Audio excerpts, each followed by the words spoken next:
Franck Ferrand raconte sur Radio Classique.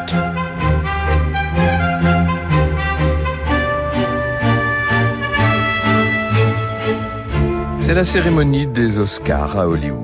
Nous sommes le 9 avril 1962 au Civic Auditorium de Santa Monica, donc en Californie bien sûr. 34e cérémonie des Oscars. Et pour la 4e fois d'affilée, le maître de cérémonie est l'acteur Bob Hope, humoriste Bob Hope.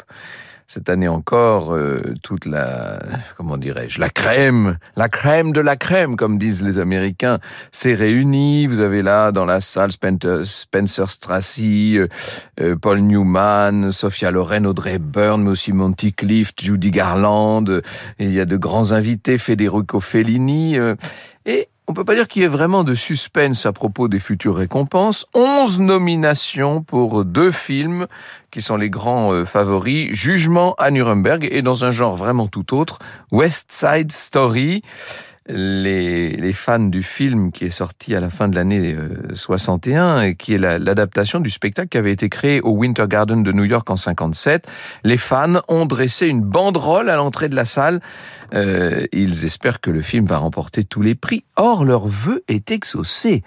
West Side Story, qui est une espèce de version moderne de Roméo et Juliette, du célèbre drame de Shakespeare, et qui oppose dans le New York des années 50 une bande d'Américains d'origine européenne, les Jets, à un gang de Portoricains, les Sharks. Ce film va décrocher 10 Oscars. Et parmi les récompenses, celle de meilleur film, meilleur réalisateur, meilleur acteur et meilleure actrice dans un second rôle. Triomphe sur scène à New York puis à Londres, succès au cinéma. Le film le plus rentable de cette année 61 aux États-Unis est consacré donc West Side Story. Ce soir-là, il faut l'imaginer dans une robe blanche décolletée avec des gants blancs également, des grands gants blancs, le chignon impeccable. Elle est dans son siège, bien droite et magnifique, l'actrice Natalie Wood, l'interprète principale du film. On peut dire qu'elle est aux anges. Bien qu'elle soit nommée dans la catégorie meilleure actrice, non pas pour West Side Story, mais pour La fièvre dans le sang, Natalie Wood, qui repartira finalement bredouille, sait que le triomphe du film est d'abord son triomphe à elle.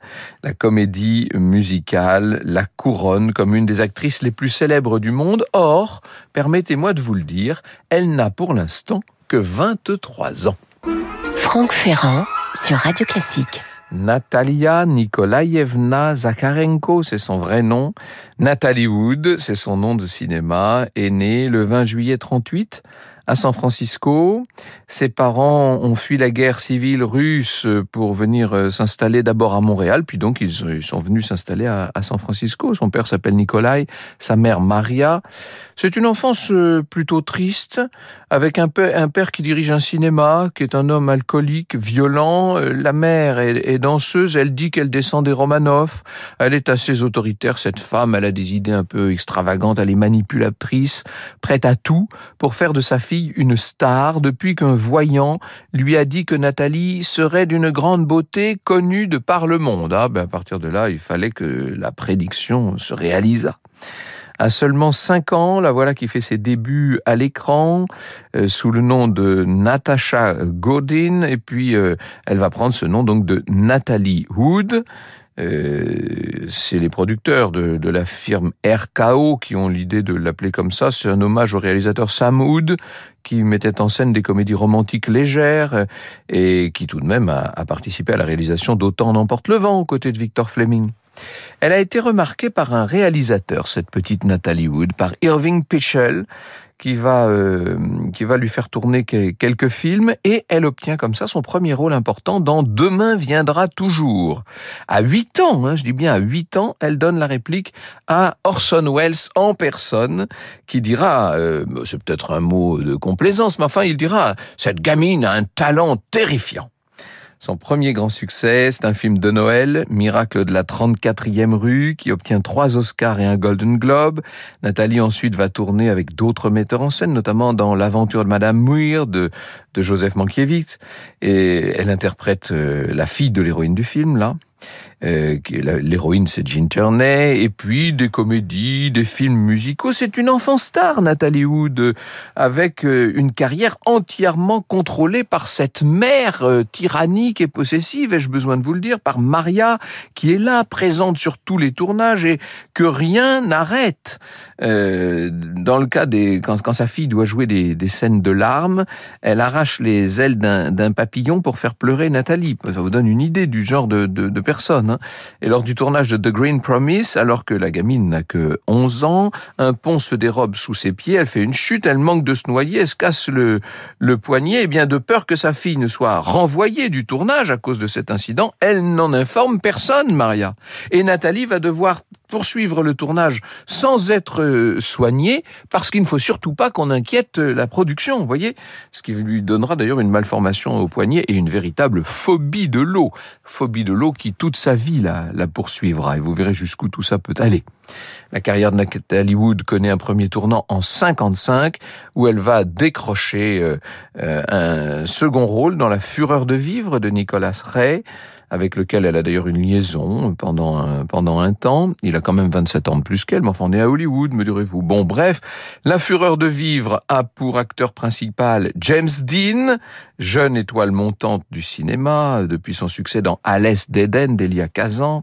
Il campe le rôle de Jim Stark, un adolescent désaxé, en conflit avec ses parents, qui vient de débarquer dans une petite ville universitaire et qui rencontre la tendre Judy, interprétée par Natalie Wood, une jeune fille privée d'affection, qui est la petite amie d'un redoutable chef de bande. C'est un film révolutionnaire, cette Fureur de vivre. Pour la première fois, un film aborde le thème de la jeunesse en crise, avec au casting de jeunes acteurs qui débutent et qui sont inconnus du grand public.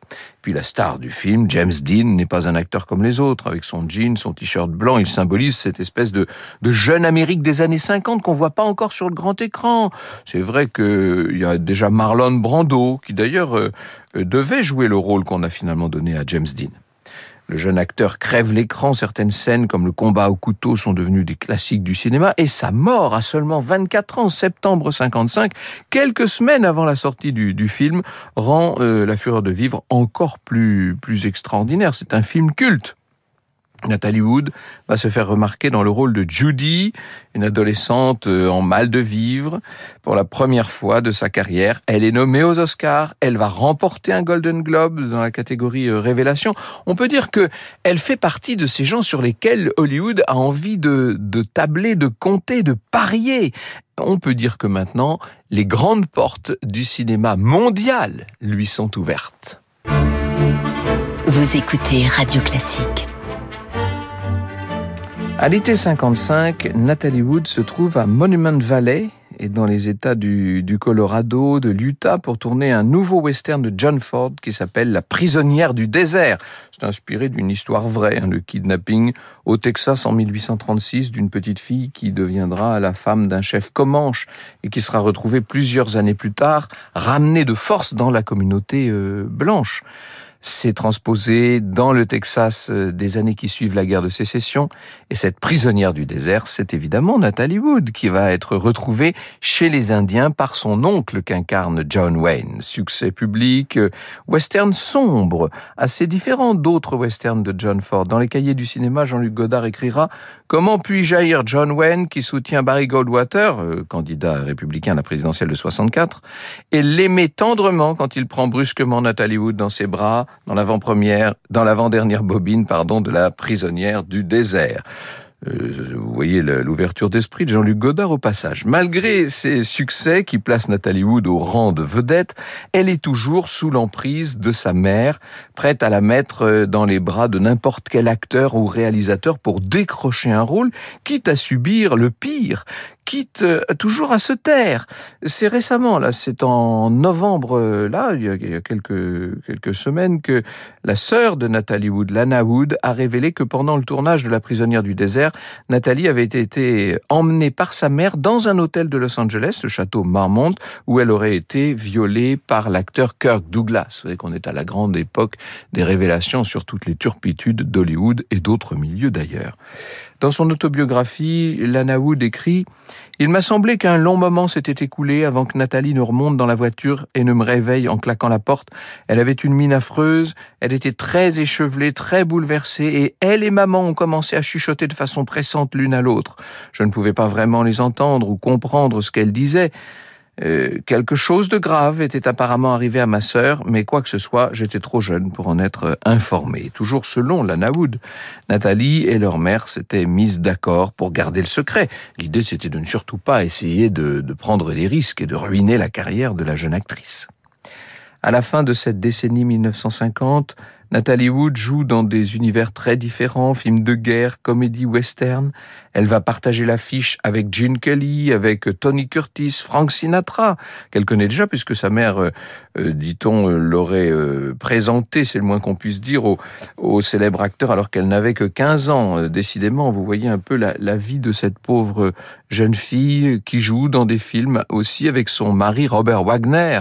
Robert Wagner qui est un jeune premier qu'elle a épousé en 57 seulement. Natalie Wood traverse une période difficile.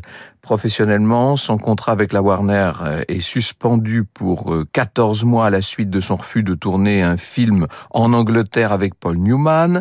Elle n'a pas retrouvé un succès comparable à La prisonnière du désert et, disons-le, dans sa vie privée, les choses sont compliquées.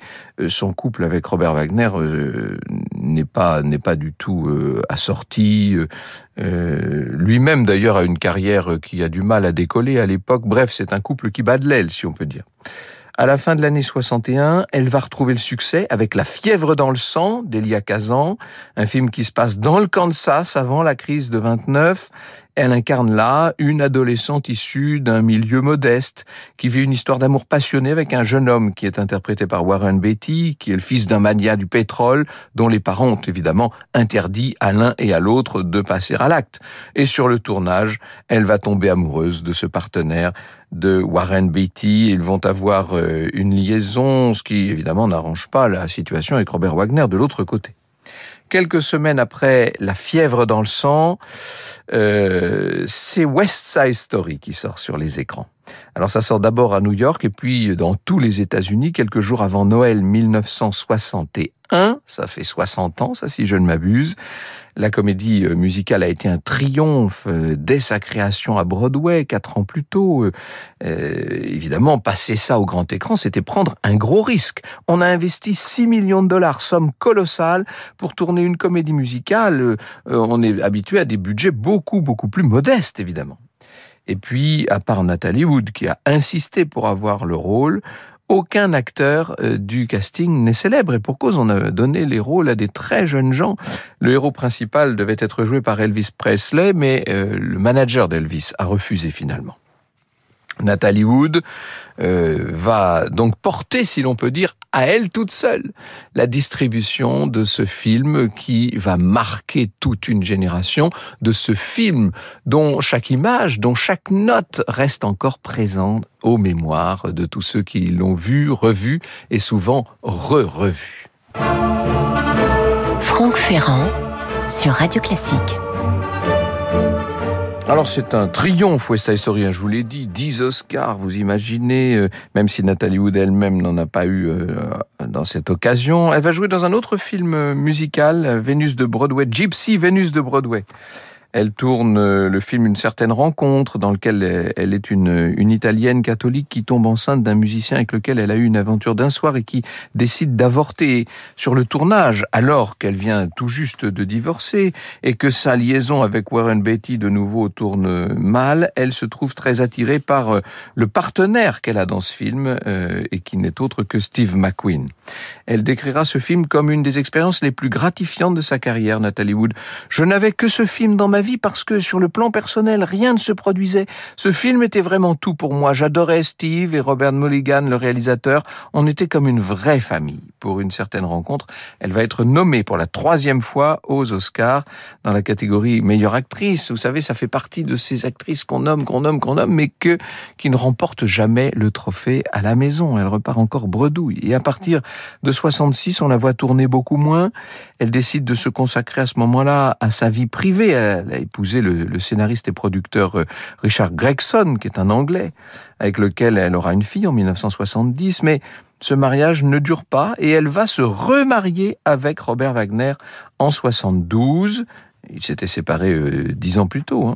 Elle va donner naissance à une autre fille en 74 et elle ne tourne que 7 films entre 69 et 80, vous voyez, puis quelques téléfilms à succès. L'essentiel pour elle maintenant est de s'occuper de ses 2 enfants.